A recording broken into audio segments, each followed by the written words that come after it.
गोपीजनवल्लभा गिरिवरधारी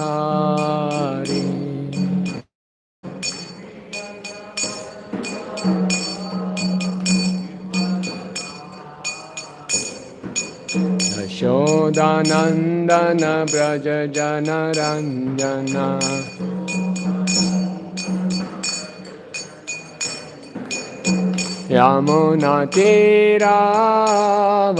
यमुनातीरावनचारी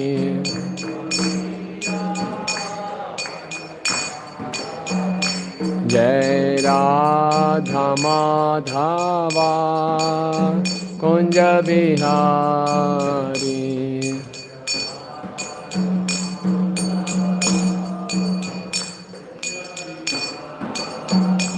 हरे Krishna Krishna Krishna Hare Hare Hare Rama Ram Rama Hare Hare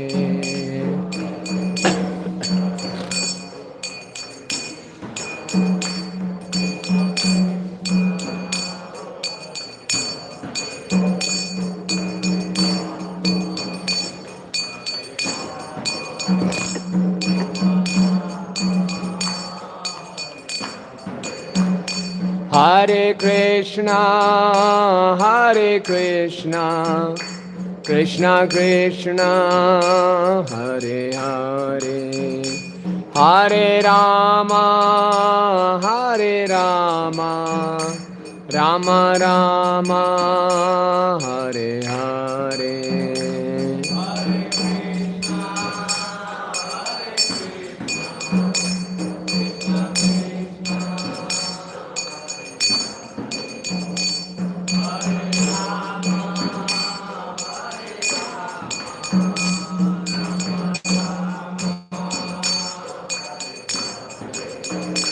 Hare Krishna,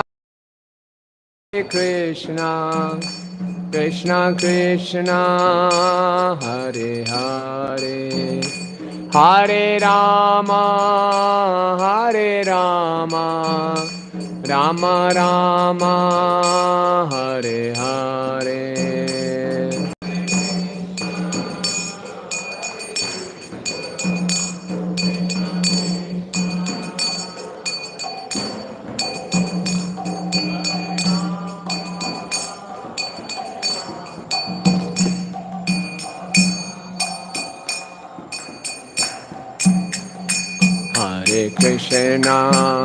Hare Krishna, Krishna Krishna, Hare Hare, Hare Rama,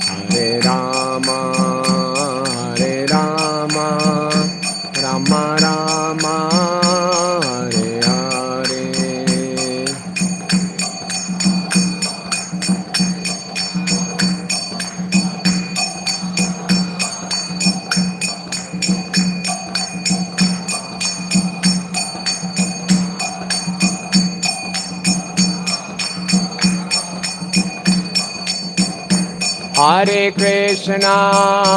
Hare Krishna, Krishna Krishna, Hare Hare, Hare Rama, Rama Rama, Hare Hare.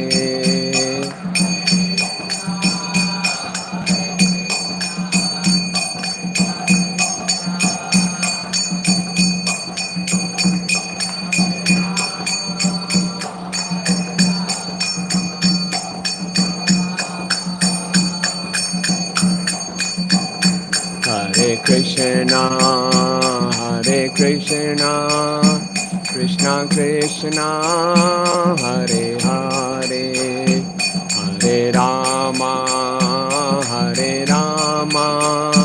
Rama Rama, Hare Hare.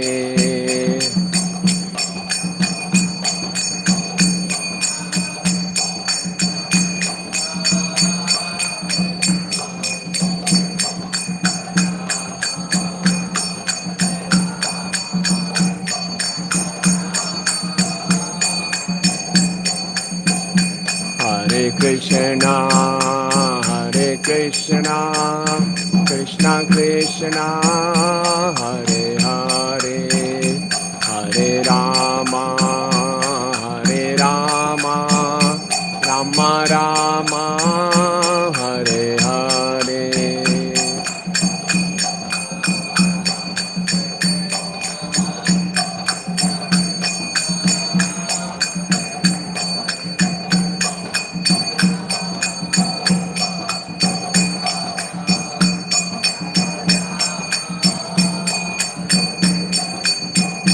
Jaya Prabhupada, Prabhupada, Prabhupada, Srila Prabhupada.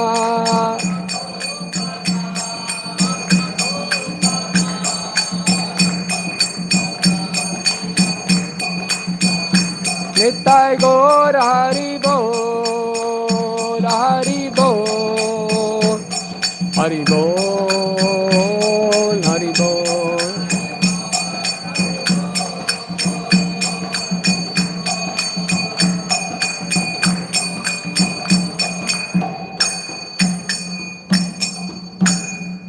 Vishnupad Paramhans फौजिकाचार्य स्तोत्र श्री श्रीमद इस divine Shri भक्ति वेदांत स्वामी शिला प्रभुपाद की ISKCON founder आचार्य जगत गुरु से the whole world ऐसी भक्ति वेदांत स्वामी शिला प्रभुपाद की जहाँ विष्णुपाद परमहंस फौजिकाचार्य स्तोत्र श्री श्रीमद हिज डिवाइन कृष्ण भक्ति सिद्धांत श्री ठाकुर महाराज प्रभुपाद की अनंत कोटि वैष्णववृंद की नामाचार्य शिला हरिदास ठाकुर की प्रेम से कौशिक कृष्ण चैतन्य प्रभु नित्यानंद श्री अद्वैत गदाधर शिवासादि गौर भक्तविंद की श्री श्री राधा मदन गोपाल जी की श्री श्री निताई गौर सुंदर जी की जगत गुरु श्रील प्रभुपाद की ग्रंथ श्रीमद् भागवतम की निताई गौर प्रेमानंदे all glories to the assembled devotees all glories to the assembled devotees all glories to the assembled devotees all glories to Shri Shri guru and Gauranga all glories to Srila Prabhupada की जय। ओम नमो भगवते वासुदेवाय।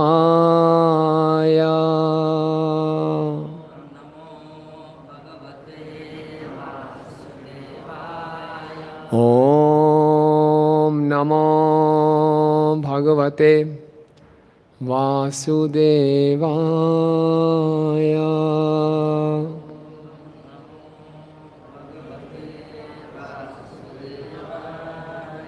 ओम नमो भगवते वासुदेवाय।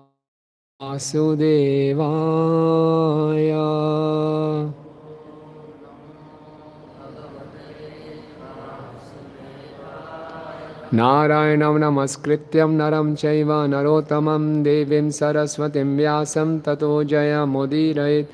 नष्टप्रायेषु भद्रेषु नित्यं भागवत सेवया भगवती योत्तम श्लोके भक्तिर्भवति नैष्ठिकी। कृष्णाय वासुदेवाय देवकी नंदनाय च नंदगोपकुमाराय गोविंदाय नमो नमः। ग्रंथ श्रीमद्भागवतम नमस्कंद नवाध्याय। अध्याय का नाम है अंशुमन की वंशावली। श्लोक संख्या 31। तस्य साधोर पापस्य भ्रूणस्य ब्रह्मवादिना कथम वधम यथा बभ्रो मन्यते सन्मतो भवान्। तस्य साधोर पापस्य भ्रूणस्य ब्रह्मवादिना कथम वधम यथा बभ्रोर मन्यते सन्मतो भवान्। तस्य साधोर पापस्य भ्रूणस्य ब्रह्मवादिना कथम वधम यथा बभ्रोर मन्यते सन्मतो भवान्।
और कोई माता जी?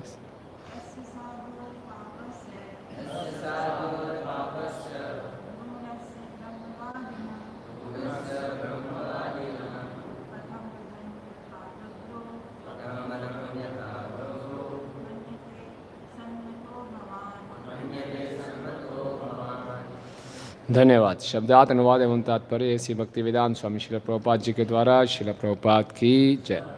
तस्य उसका, साधो साधु पुरुष का, अपापस्य निष्पापी, भ्रूणस्य भ्रूण का, ब्रह्मवादिना वैदिक ज्ञान में पारंगत, कथम कैसे, वधम वध, यथा जिस तरह, बबरो गाय का, मन्यते तुम सोचते हो, सतमतः मान्य, भवान आप, तुम सुविख्यात हो और विद्वानों में पूजित हो। तुम किस तरह इस ब्राह्मण का वध करने का साहस कर रहे हो जो साधु, निष्पाप तथा वैदिक ज्ञान में पटु है। उसका वध करना गर्भ के भीतर भ्रूण नष्ट करने या गोवध के तुल्य होगा। तात्पर्य, जैसा कि अमर कोश में कहा गया है, भ्रूणोर भरकर बाल गर्भई। भ्रूण या गाय तो गाय के लिए, भ्रूण या तो गाय के लिए आता है या गर्भस्थ शिशु के लिए।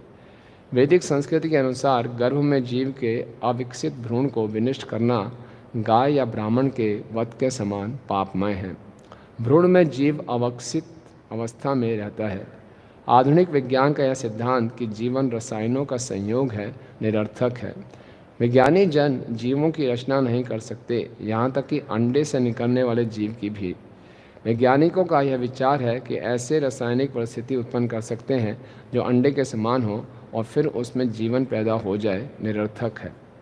उनका यह सिद्धांत कि रासायनिक संयोग से जीवन हो सकता है, इसे तो स्वीकार किया जा सकता है, किंतु ये धूर्त ऐसा संयोग ला नहीं सकते। इस श्लोक में भ्रूणस्य वधम आया है, जिसका अर्थ है भ्रूण हत्या।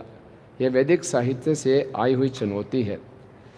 यह समझना कि जीव पदार्थ का संयोग है अत्यंत भोंडा तथा नास्तिकतापूर्ण है और नितांत अज्ञान का सूचक है। ओम अज्ञानतिमिरन्धस्य ज्ञानञ्जनशलाकया चक्षुरुन्मिलितं येन तस्मै श्री गुरुवे नमः। श्रीचैतन्यमनोभीष्टं स्थापितं येन भूतले स्वयं रूप कदा मह्यं ददाति स्वपदान्तिकं। वन्देऽहं श्रीगुरु श्रीयुतापदकमलं श्रीगुरून् वैष्णवांश्च श्रीरूपं साग्रजातं सहगण रघुनाथान्वितं तं सजीवं साद्वैतं सावधूतं परिजनसहितं कृष्णचैतन्यदेवं श्रीराधा कृष्णपादान् सहगण ललिता श्रीविशाखान्वितांश्च। हे कृष्ण करुणा सिंधु दीनबंधु जगत्पते गोपेश गोपिकाकांत राधाकांत नमस्तुते। तप्त कांचन गौरांगी राधे वृंदावनेश्वरी वृषभानुसुते देवी प्रणमामि हरिप्रिये। वाञ्छाकल्पतरुभ्यश्च कृपा सिन्धुभयेव च पतितानां पावनेभ्यो वैष्णवेभ्यो नमो नमः। जय श्री कृष्ण चैतन्य प्रभु नित्यानंद श्री अद्वैत गदाधर शिवासादि गौरभक्तवृंद। हरे कृष्णा कृष्णा कृष्णा हरे हरे, हरे राम राम राम हरे हरे। नमो विष्णुपादाय कृष्ण पृष्ठाय भूतले श्रीमते भक्ति वेदांत स्वामिनिति नामिने। नमस्ते सारस्वते देवे गौरवाणी प्रचारिणे निर्विशेष शून्यवादी पाश्चात्य देश तारिणे।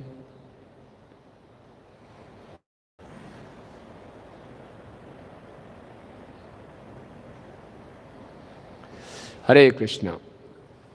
तो अंशुमान जी की वंशावली राजा इक्ष्वाकु की वंशावली है और एक राजा सोदास हैं जिनको विशिष्ट मुनि के द्वारा श्राप मिलता है और कुछ समय के लिए वो राक्षस बन जाते हैं और जंगल में जा रहे हैं और एक ब्राह्मण और ब्राह्मणी को संग करते हुए देखते हैं। वो बहुत भूखे होते हैं तो ब्राह्मण को खाने का प्रयास करते हैं। तो ब्राह्मणी उनको रोकती है कि आप तो राजऋषि हैं, आपको ये शोभा नहीं देता, आपको ऐसा नहीं करना चाहिए। और ये आज के श्लोक में भी ये बताया जा रहा है कि तस्य साधुर पापस्य भ्रूणस्य भ्रमवादिना। एक साधु की हत्या करना गाय की हत्या या भ्रूण में, गर्भ में जो भ्रूण की हत्या, उसके समान है ना। और क्यों मार रहे हो इस मेरे पति को, ये साधु है और सभी वैदिक शास्त्रों में पटु है, तो ऐसा क्यों साहस कर रहे हो, उनको रोकने का प्रयास कर रही है। और शिला प्रभुपाद जी अपने तात्पर्य में, प्रभुपाद जी मौका ढूंढते हैं गलत सिद्धांतों का खंडन करने के लिए, है ना। प्रभुपाद जी के तात्पर्यों की विशेषता ये है कि प्रभुपाद जी के तात्पर्य पूर्ववर्ती आचार्यों की टीकाओं पर भी आधारित हैं, उनको बहुत सरलता से प्रस्तुत करते हैं। साथ में 2 एडिशन प्रभुपाद करते हैं, जहाँ मौका मिलता है मायावादियों का खंडन करते हैं, और जहाँ मौका मिलता है आधुनिक वैज्ञानिकों का खंडन करते हैं, है ना। कोई कसर नहीं छोड़ते प्रभुपाद, है ना। जैसे प्रभुपाद लिख रहे हैं कि ये समझना कि जीव पदार्थ का संयोग अत्यंत भोंडा तथा नास्तिकतापूर्ण है और नितांत अज्ञान का सूचक है। तो प्रभुपाद को बहुत क्रोध आता था, है ना, मायावादी सिद्धांत पे और गलत जो साइंटिस्ट के सिद्धांत है। इसलिए उनके सामने साइंटिस्ट आते भी तो सामने उनके मुंह पे बोलते आप सब रास्कल्स हो, है ना, और ऐसा लॉजिक देते थे प्रभुपाद, वो उसको तोड़ नहीं सकते थे। और मायावादियों को तो प्रभुपाद इतने ज़्यादा विरोध में थे, प्रारंभिक वर्षों में भक्त लोग सोचते थे मायावादी कौन है यार। चलते हैं भारत में, जाते हैं, इस मायावादी को ख़त्म करके आते हैं, हमारे स्वामी जी को उतना तंग करता है ये।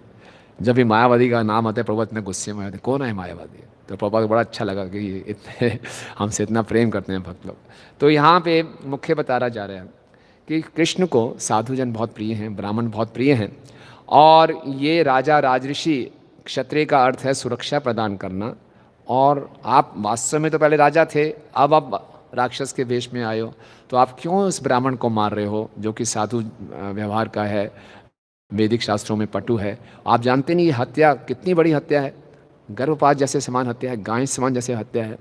आज के टाइम में किसी को बताओगे गर्भपात जैसी हत्या, बोले क्या है, गर्भपात कोई हत्या ही नहीं है, क्या हत्या है, गाय में कोई हत्या नहीं है। तो इतना अराजकता फैली हुई है, इतना पाप में पूरा जीवन है। वैदिक शास्त्र में बताया कि 5 लोगों को विशेष सुरक्षा प्रदान करनी चाहिए, ब्राह्मण, गाय, स्त्री, वृद्ध लोग और बच्चे, है ना। एक वैदिक संस्कृति है। लेकिन आजकल देखते हैं इन 5 का बुरा हाल है। ब्राह्मणों को कोई पहचानता नहीं, स्त्रियों का शोषण हो रहा है, बच्चों का शोषण हो रहा है, गर्भ में ही उनको मार दिया जाता है ना। और कौन बचे, वृद्ध, ओल्ड एज होम्स हैं, है ना, उनको पागल समझा जाता है, घर से बाहर निकाल दिया जाता है। तो ऐसा क्यों, इतने पाप क्यों हो रहे हैं? क्या कहना आपका, इतने पापों का कारण क्या है? आपको मालूम है भारत में ही 1 घंटे में 1780 गर्भपात होते हैं। ये 2015 का डाटा है। 1.56 करोड़ एबॉर्शंस इन 1 ईयर, उसको निकालेंगे तो एक दिन में लगभग 43,000 गर्भपात। ये तो वो हैं जो रजिस्टर्ड है, और 1 घंटे में 1780। ये तो भारत जैसी पुण्य भूमि में ऐसी हालत है, अगर पूरे संसार का डाटा इकट्ठा कर लिया जाए तो रोज महाभारत का युद्ध हो रहा है। इतने कत्लेआम हो रहे हैं, मर्डर्स हो रहे हैं, इतने पाप, इतनी गायों की हत्या, इतने स्त्रियों का शोषण। क्या कारण है इसके पीछे? सारे इतने संसार में इतने पाप बढ़ रहे हैं, इसका कारण क्या है? अज्ञानता। किस चीज़ के?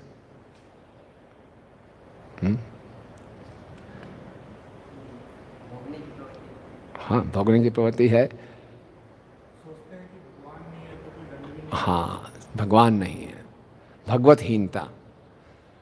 हालांकि भगवान हर शास्त्र में ठोक ठोके बता रहे हैं, अहम सर्वस्य प्रभु मता सर्वम प्रवर्तते, मुझसे ही सब कुछ निकला है, जन्मादि यस्य, सब कारणों कारण मैं हूँ।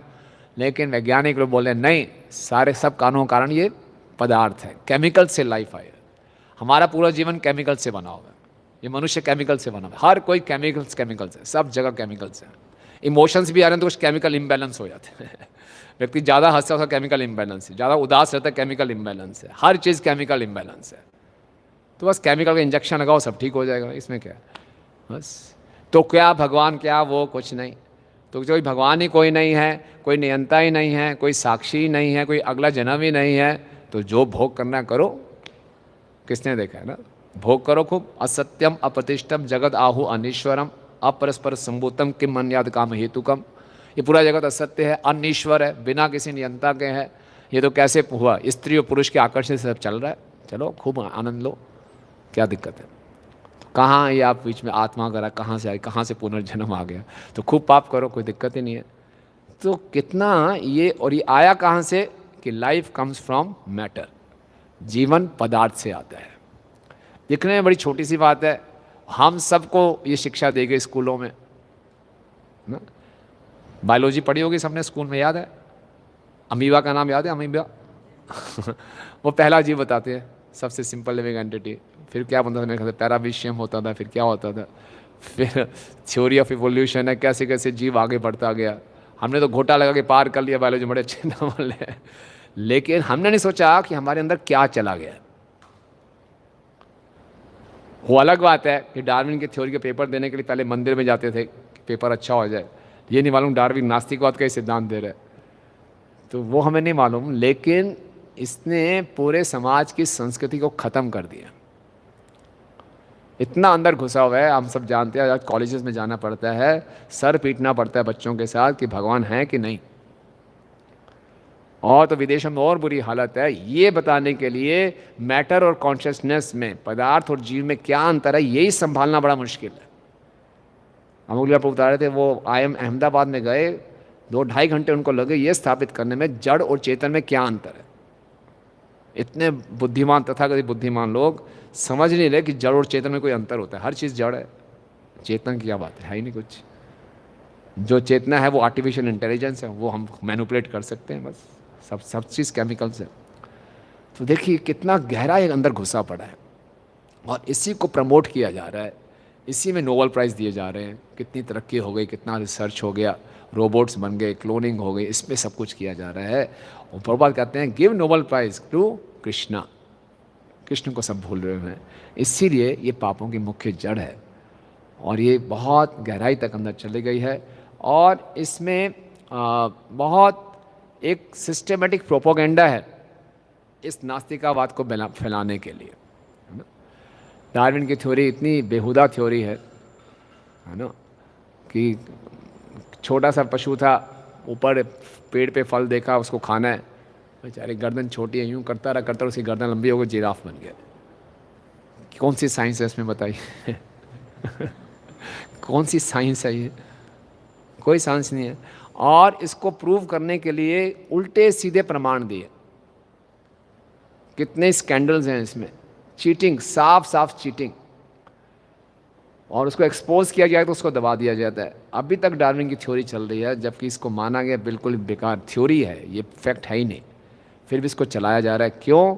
किसी भी हालत में भगवान की सत्ता स्थापित नहीं होनी चाहिए। ये बेसिक बच्चों की चेतना में गहराई में डाला जा रहा है कि किसी भी हालत में इनकी चेतना भगवत चेतना नहीं होनी चाहिए, तो साइंटिस्ट की सारी दुकानदारी बंद हो जाएगी। जो भोगने की प्रवृत्ति है वो हमें कैसे मौका मिलेगा? जब मालूम चल गया भगवान है ऊपर, तो हम भोग कैसे कर पाएंगे, कैसे धन कमा पाएंगे, कैसे अपनी मनमानी कर पाएंगे? इसीलिए ज़बरदस्ती इसको स्थापित किया जाता है, और पूरा संसार इसमें पागल है। एक साइंटिस्ट को स्टेटमेंट दे दे वो एब्सोल्यूट ट्रुथ है, एक धार्मिक नेता कुछ बोल दिए तो फैनेटिक है, ये तो तकिया मुसी बात कर रहा है ना। स्कूल की किताबों में इस ढंग से पढ़ाया जाता है कि राम और सीता का काल्पनिक चरित्र है, स्कूल की किताबों में है, ये काल्पनिक है। इस ढंग से चीज़ों को प्रस्तुत किया जाता है, और ये बच्चों के अंदर चला जाता है। हमें पीछे आया था हरियाणा में एक गांव में, तुहाना में शायद, रामलीला कर रहे थे, और ऐसी रामलीला कर रहे थे खूब मजाक उड़ा के, सारे टीचर्स भी देख रहे हैं, सब हंसी उड़ा रहे हैं, भगवान राम की, सीता की, लक्ष्मण की, मजाक में मजाक उड़ा रहे हैं, कॉमेडी कर दिया उनके। तो भगवान की ऐसी धज्जियाँ उड़ा रहे हैं। तो ये किस लिए इसको प्रमोट किया जा रहा है कि जीवन कहाँ से आया है? पदार्थ से आया है बस, और ताकि हम अच्छा भोग कर सकें। और इस भगवतहीनता के कारण इतने सारे पाप होते हैं।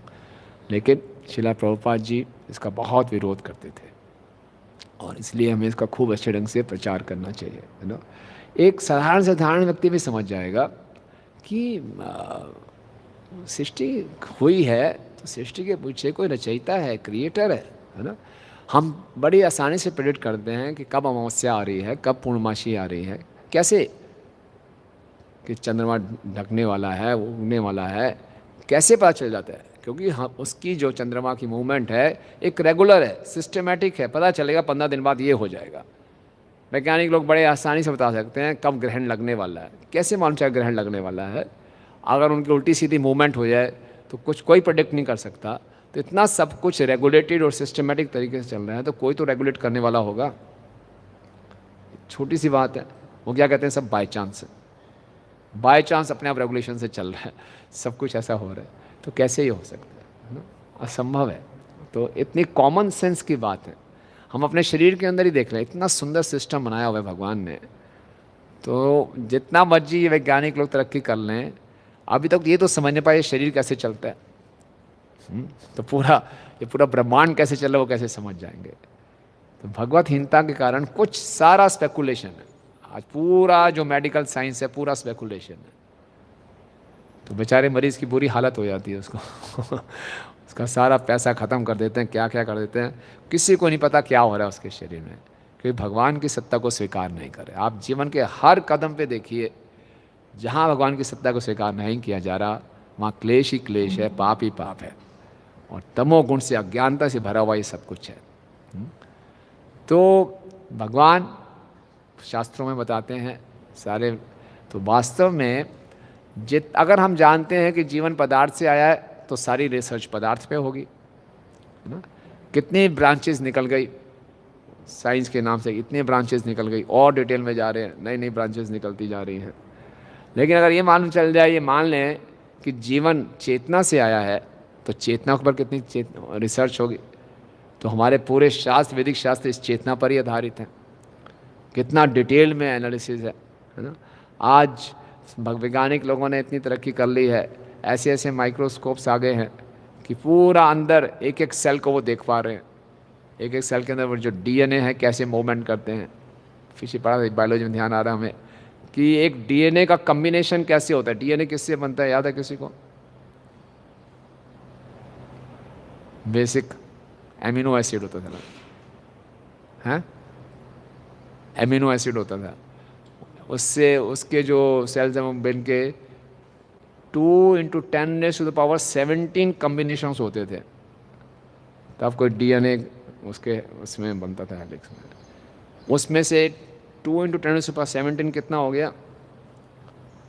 खरब अरब कितने बिलियंस हो गए पता नहीं, है ना? बिलियन ट्रिलियंस हो गए, है ना? इतने चांसेस में से कोई एक में एक डीएनए बनता था। तो कैसे हो, ये बाय चांस है? देखो क्या प्रोबेबिलिटी है, कैसे ये डीएनए बन रहा है एक, और डीएनए कैसे रेप्लिकेट कर रहा है। हम देखते हैं इलेक्ट्रॉन घूम रहा है, कहाँ से उसको शक्ति आ रही है घूमने की? ये कोई नहीं है। एनर्जी कहाँ से आ रही है? कोई कण कण में कौन है? परमात्मा है। इसका कोई आंसर नहीं है किसी के पास, कोई आंसर नहीं है। ये तो माइक्रो लेवल पे, मैक्रो लेवल पे देखें, पूरे सृष्टि के लेवल पे इतने सारे ग्रह हैं, इतने सारे नक्षत्र हैं, कैसे सब इतने सुव्यवस्थित ढंग से चल रहे हैं। कितना पागल बना के रखा हुआ है कि ये सब बाय चांस है, बिग बैंग थ्योरी है। कितने पागलपन की बात है। और कोई इनको चैलेंज भी नहीं कर रहा, चुनौती भी नहीं दे रहा। जय श्री श्री राधा मदन गोपाल जी की जय। और पूरा समाज इस गलत सिद्धांत के कारण इसको भुगत रहा है कि पाप करने की प्रवृत्ति बढ़ रही है और भोगने की प्रवृत्ति बढ़ रही है। जब सब कुछ केमिकल है तो क्या हो रहा है, किसी के लिए कोई आदर नहीं रह गया। Use and throw.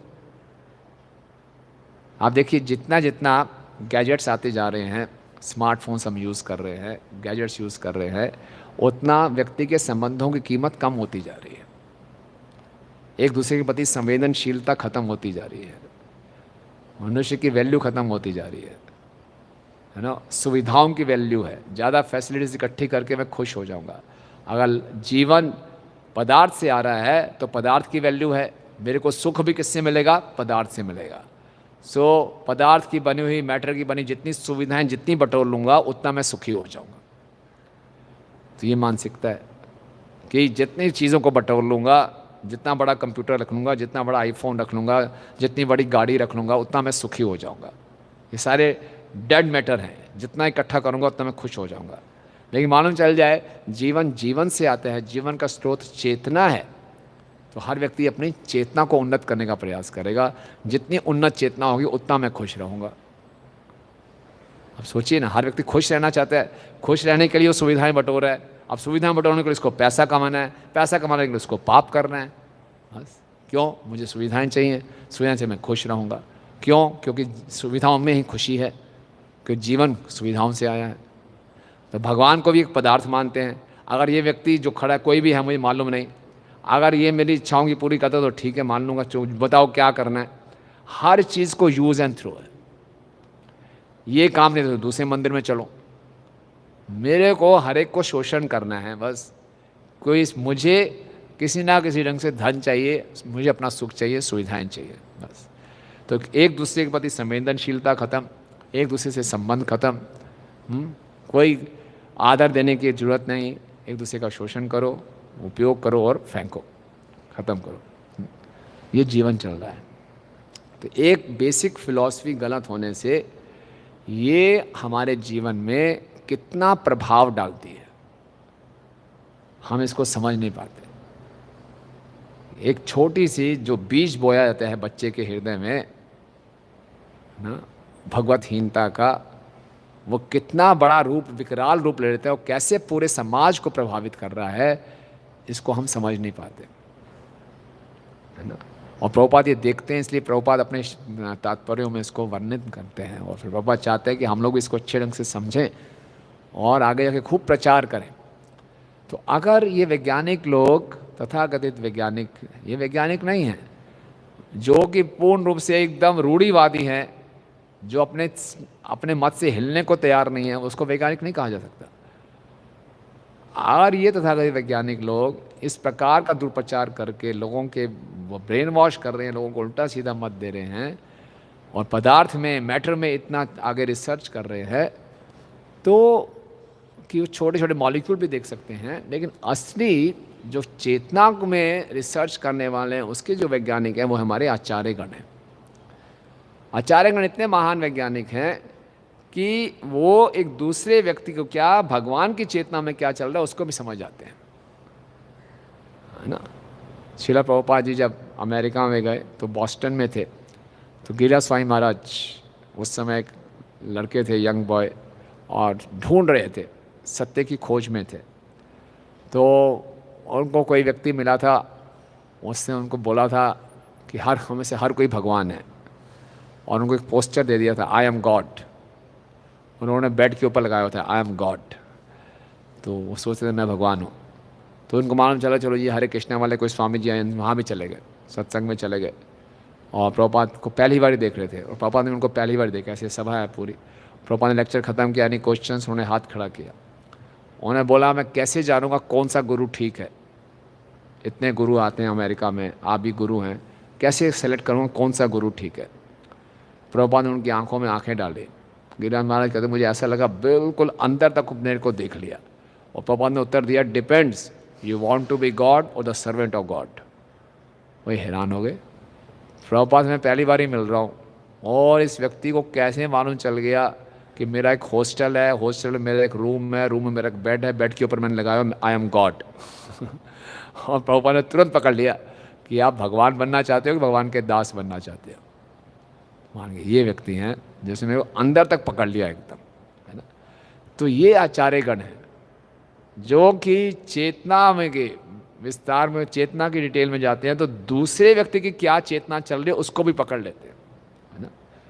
और देखते हैं हमारे पूर्ववर्ती आचार्य हैं विश्वनाथ चक्रवर्ती ठाकुर जी और जीव गोस्वामी, सनातन गोस्वामी, वो भगवान की लीलाओं के ऊपर, भगवान क्या सोच रहे हैं, दामोदर लीला चल रही है, यशोदा मैया कृष्ण को पकड़ने के लिए भाग रही है, यशोदा मैया के बालों पे तरह तरह के फूल लगे हुए हैं, वो नीचे गिर रहे हैं।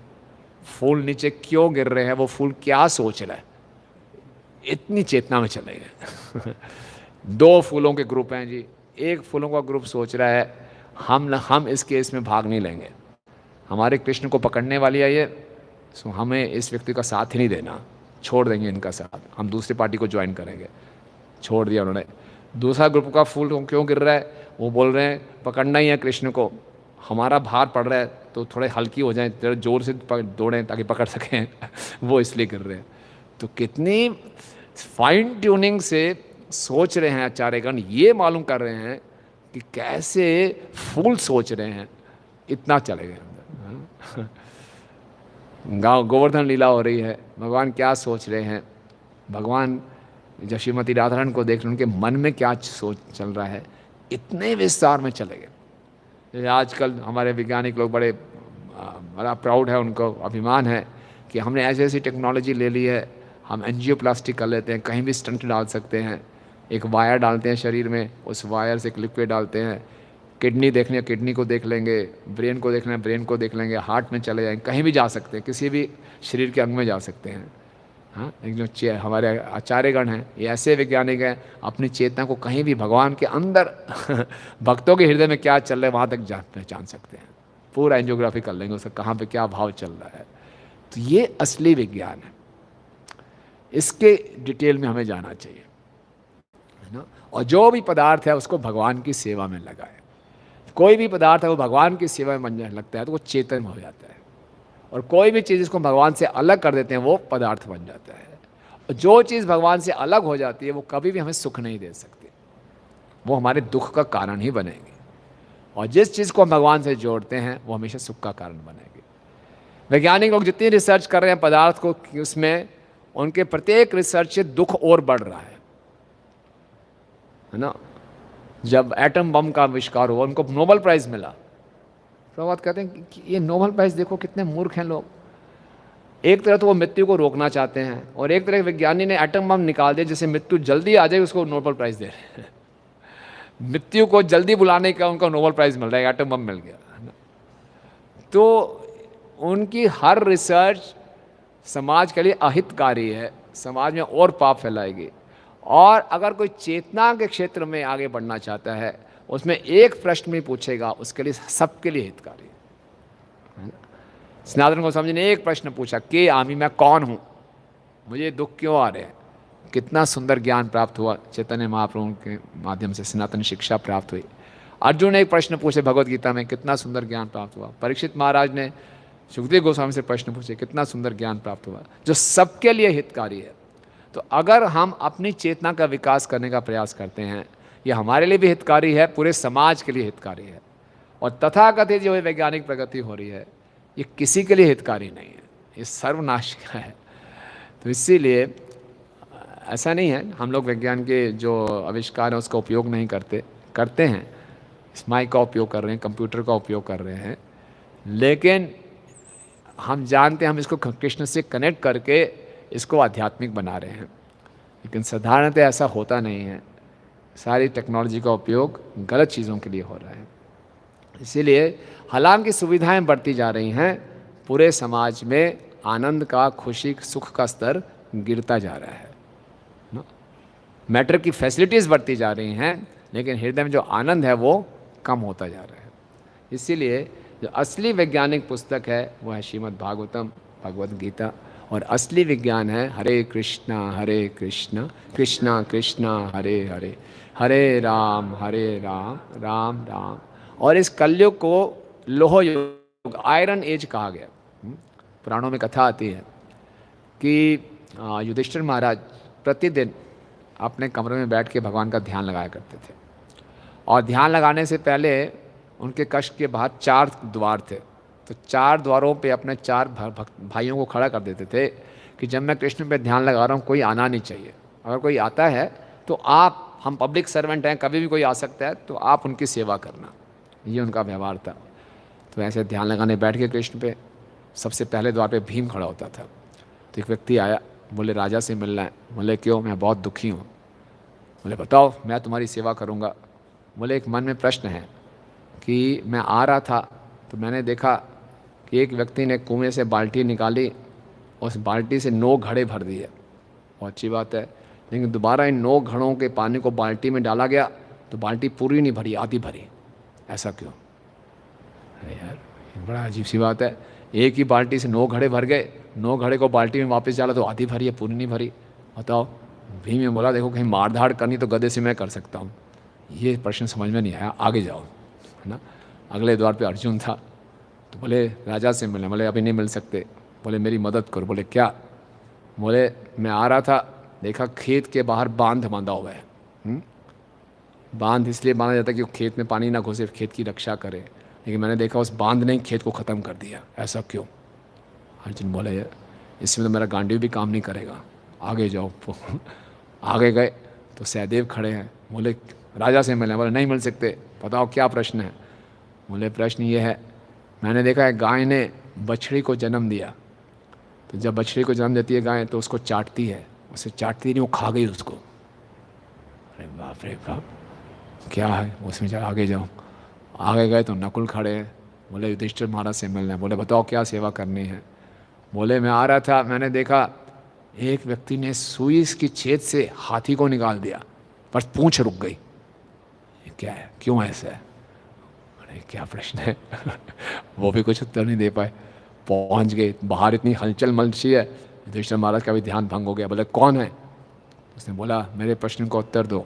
एक बड़ा घनघोर जंगल है, बड़ा भयानक जंगल है, उसमें एक छोटी सी पगडंडी है बाहर निकलने के लिए, उस पगडंडी में बड़े कांटे हैं, बड़ी चट्टानें हैं। एक साधु आता है, अपने गमछे से एक धागा निकालता है, उस पर फेंकता है, सारा रास्ता साफ हो जाता है। युधिष्ठिर महाराज जोर से चिल्लाते हैं पकड़ो इसको, और तुरंत वहाँ से गायब हो जाते हैं। सारे भाई इकट्ठे होते हैं, सबके सब बड़े चकित, ये क्या हो गया, क्या व्यक्ति है, आज आया, क्या क्या प्रश्न पूछे और चला गया, आपका भी ध्यान भंग कर दिया, ये कौन है, क्या है, इसको आपने क्यों बोला पकड़ो।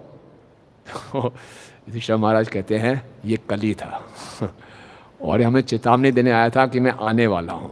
बोले प्रश्न क्या पूछे सारे उसने, उन्हें प्रश्न पूछे, पहला प्रश्न क्या पूछा था, हाँ एक बाल्टी से 9 मटके भर गए, वापिस बाल्टी नहीं भर रही।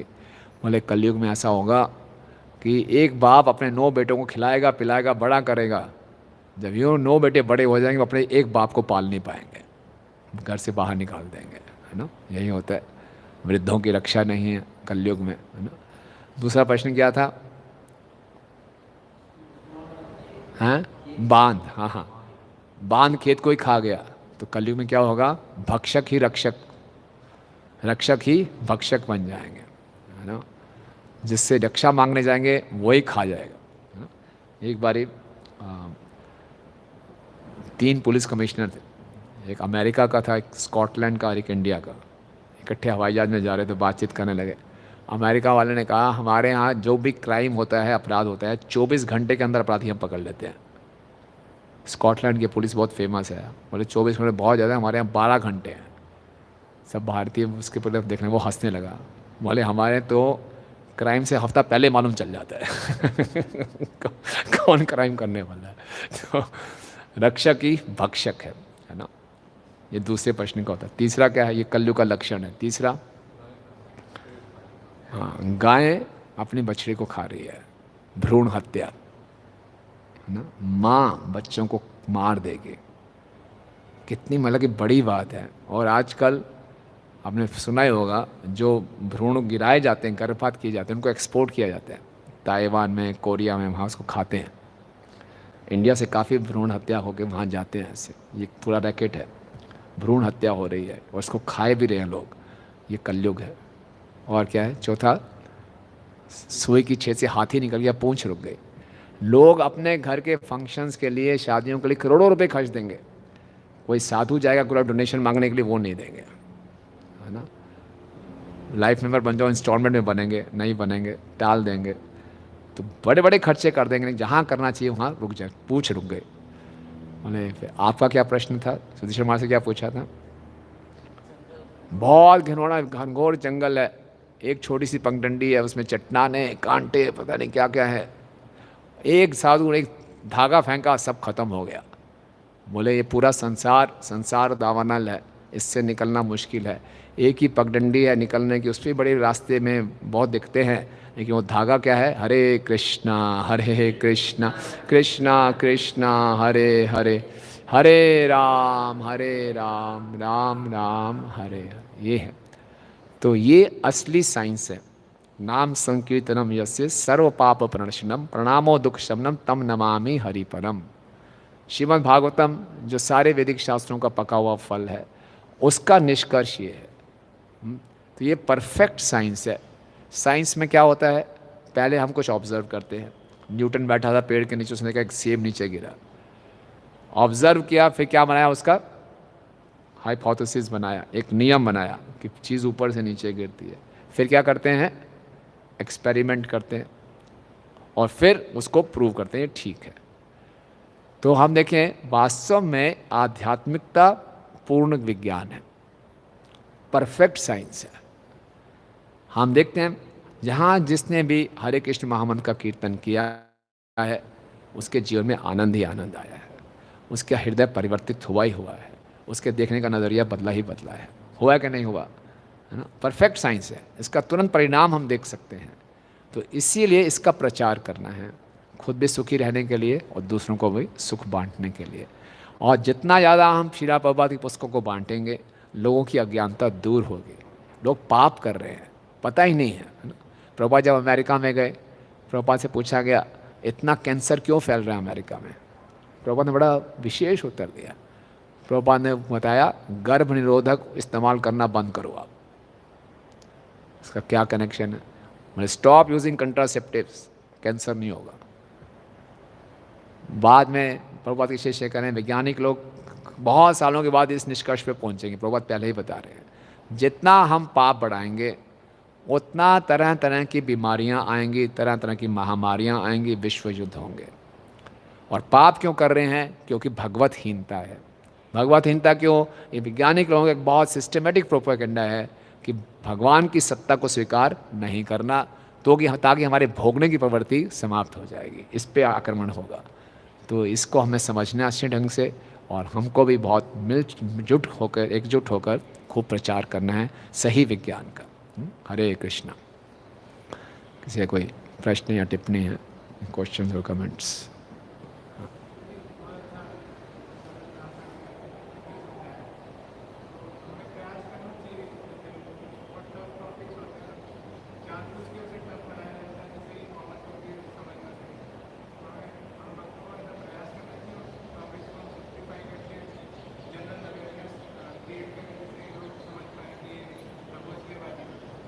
बिल्कुल करना चाहिए। प्रभु जी का प्रश्न है कि बहुत से ऐसे टॉपिक्स हैं वैज्ञानिकों ने बड़े टफ से बनाए हुए हैं, ऐसे जटिल बनाए हुए हैं। आप देखिए एक बीमारी का नाम भी कितना जटिल होता है। छोटा सा जुकाम हो रहा है, उसको पता नहीं क्या नाम है साइंस में बहुत सिंपल है। तो इनका कहना है कि ऐसे जटिल जटिल शब्दों का उपयोग करके लोगों को भ्रमित किया जाता है, तो क्या भक्तों को इसको करके साधारण भाषा में उस प्रोसेस को समझाना चाहिए, उसका शास्त्रीय दृष्टिकोण जरूर देना चाहिए। यस, हाँ,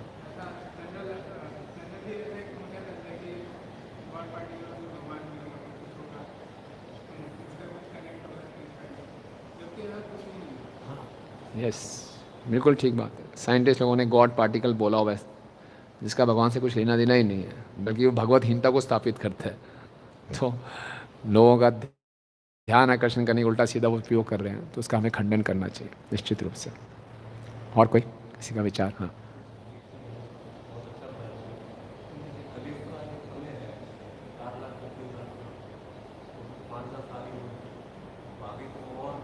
यस, हाँ हाँ, आज तो अभी तो गोल्डन एज चल रही है, स्वर्ण युग चल रहा है। हाँ हाँ, स्वर्ण कलयुग का स्वर्ण युग चल रहा है। जब ये ख़त्म हो जाएगा, 9,500 साल बचे हैं, तो फिर क्या हालत होगी आप सोचिए। तो इसीलिए बहुत कम समय बचा है, 9,500 साल तो यूँ ख़त्म हो जाते हैं, पता भी नहीं चलेंगे। तो इसीलिए अपना भी उद्धार कर लें और दूसरों को भी जो मदद कर सकते हैं करें। हाँ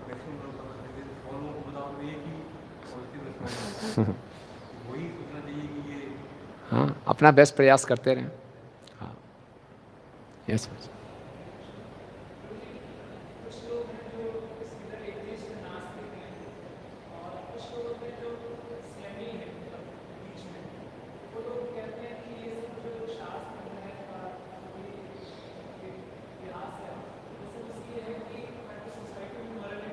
हाँ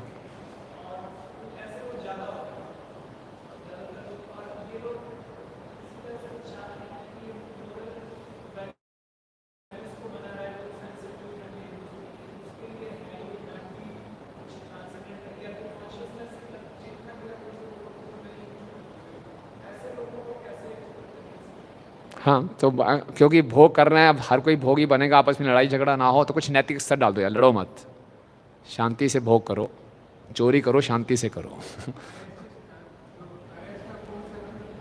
हाँ,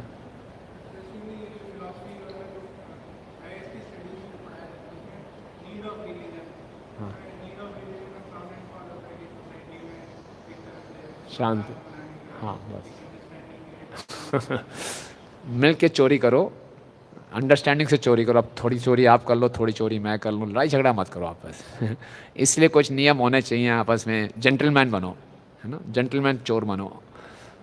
तो ये एक सिद्धांत है। तो नैतिकता का से भी शांति नहीं आ पाती, इसलिए प्रचार की बहुत आवश्यकता है। चलो ऐसे लोग कुछ फेवरेबल हैं, लेकिन हमारे पास बहुत सॉलिड, बहुत ही सशक्त हथियार है, हरिनाम संकीर्तन और प्रसाद, है ना। ये बड़े बड़े लोगों को बदल देते हैं। क्योंकि कोई भी भक्तों को देखता है नाचते गाते कितना खुश, उसके मन में एक इच्छा तो होती है, मैं भी ऐसा खुश होना चाहता हूँ। ये इतना खुश क्यों है ना, क्या है इसके पास जो इतना खुश है। तो इसलिए जितना हम संकीर्तन करेंगे हम लोगों को आकर्षित करते हैं, प्रसाद हर को अच्छा लगता है, सुन लो।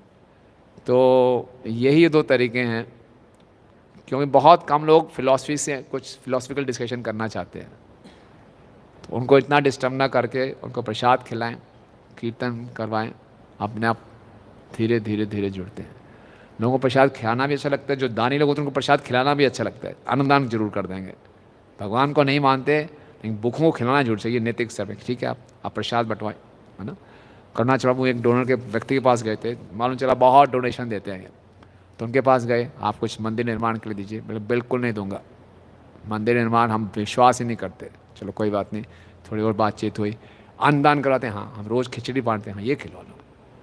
तो काफ़ी खिचड़ी बंटवा दी उससे, बहुत खिचड़ी बंटवाई, अब तो खिचड़ी का प्रसाद बट रहा है। इतनी खिचड़ी बंटवाई, 1 साल पूरी बंटता रहा, वो बढ़ता रहा। और अगले साल जब जन्माष्टमी आई, वो मंदिर में आया, भगवान की ड्रेस स्पॉन्सर की भगवान के दर्शन किए, है ना। वो नास्तिक व्यक्ति भगवान की ड्रेस स्पॉन्सर कर रहा है, भगवान के दर्शन कर रहा है। तो हमें इस ढंग से प्रचार करना है, उसको किसी ढंग से जोड़ देंगे। वो मूर्ख लोग हैं ये, वो सोचते हैं हम बड़े समझदार हैं, किसी ना किसी ढंग से उनको लाना है। तो ये दो चीज़ें हम सबको आकर्षित करती हैं, प्रसाद और कीर्तन। प्रसाद खाना, बांटना, तो कोई भी उससे इस कार्य में जुड़वा ले उससे अपने आप को, तो उसका धार्मिक जीवन शुरू हो जाएगा, है ना। ना ना ना, yes yes yes yes yes, क्योंकि उनका खुद का फिलोसफिकल बेस बड़ा वीक है, ऐसे ही है, उसमें बहस में पढ़ने की आवश्यकता नहीं है। हो सकता है कोई बहुत बड़ा स्कॉलर व्यक्ति हो, स्कॉलरली चर्चा करना चाहते हो, वो अलग बात है। अन्यथा साधारण लोग तो ऐसे पथभ्रष्ट होते हैं, भ्रमित होते हैं, उनके कोई अपना कोई स्टैंड इतना नहीं होता, बट इससे उनका हृदय पिघल जाता है ना। ये देखा, यस।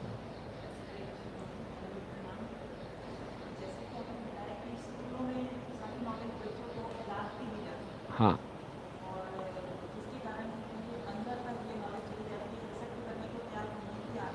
हाँ,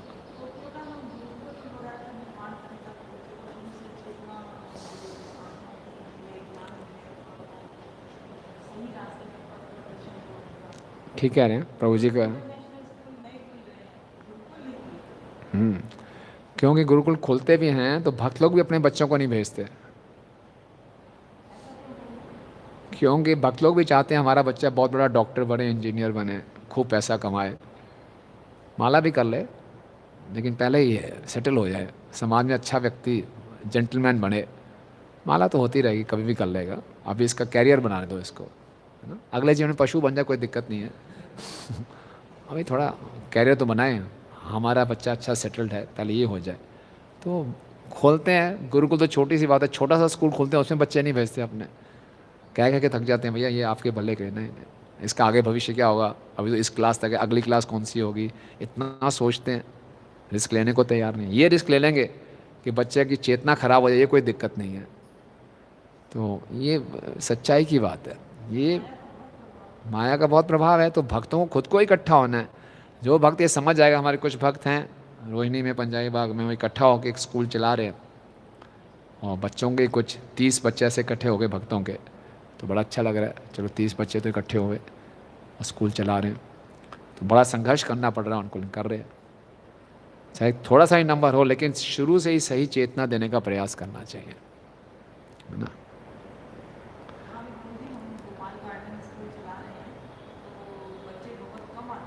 हाँ, ये तो आप खाली संडे को चला रहे हो, आप बोले अपने स्कूल से निकलवा के यहाँ डालो, 7 दिन आएंगे नहीं आएंगे। हिम्मत चाहिए ना, हिम्मत नहीं है, डरते हैं आगे क्या होगा, लेकिन भगवान सहयोग देंगे अगर थोड़ी सा डर। कि पूरे समाज में ऐसी स्कूल हैं, भेजो, फिर सत्यानाश होगा बच्चों का, बिगड़ेंगे। देखो कितने बिगड़ रहे हैं बच्चे, फिर ये है। आसपास के भक्ति उत्साह गिराते हैं तो, लेकिन जिसको ये मालूम है कि कितनी खतरनाक, कितना बेकार का ये ज्ञान है, इसका कितना नुकसान है उसके लिए, पूरे समाज के लिए, उसको तो ये स्टेप उठाना ही चाहिए ना। ठीक है ना। चलिए, आप सब भक्तों का बहुत धन्यवाद। ग्रंथ श्रीमद् भागवतम की, जगत गुरु श्रील प्रभुपाद की, निताई गौर प्रेमानंदे। इसमें छोटी सी कि जैसे हमने अपना हमारा ग्रैंडसन है ना, उसको हमने गुरुकुल में डालने की सोचा।